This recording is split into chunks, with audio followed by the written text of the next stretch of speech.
propaganda campaign to rehabilitate the reputation of the South commenced almost as soon as the Civil War was over, with the publication of a book called The Lost Cause.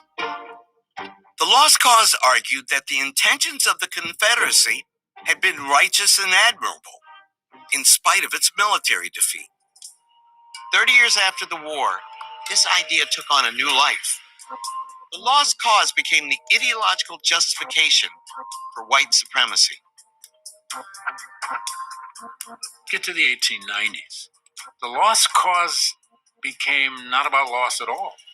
It became a new kind of narrative about the victory over Reconstruction.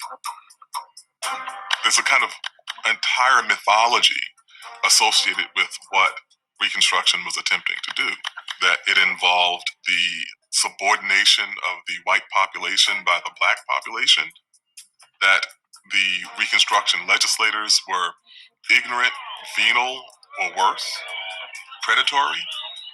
The Dunning School, for example, named for a Columbia University professor who was hell-bent on proving the point that Black people were incapable of self-governance and that Reconstruction had been a big failure and a big fiasco.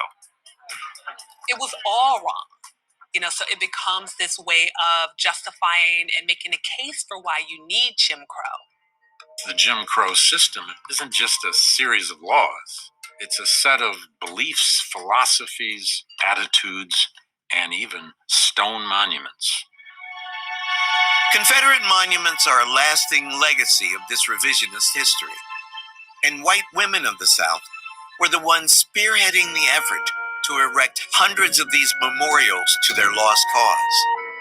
A group calling themselves the United Daughters of the Confederacy organized in Nashville in 1894.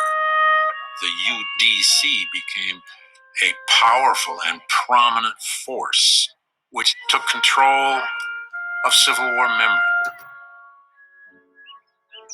The Daughters want to honor the entire generation of the 60s, both men and women, and write a new narrative that lifted them up from defeat.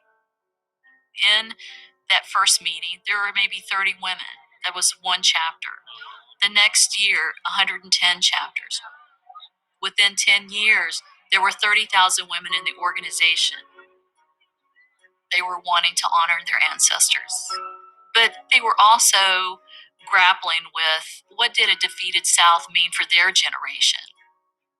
And it's that generation that seems very, very resentful of the fact that they are no longer going to inherit the old South.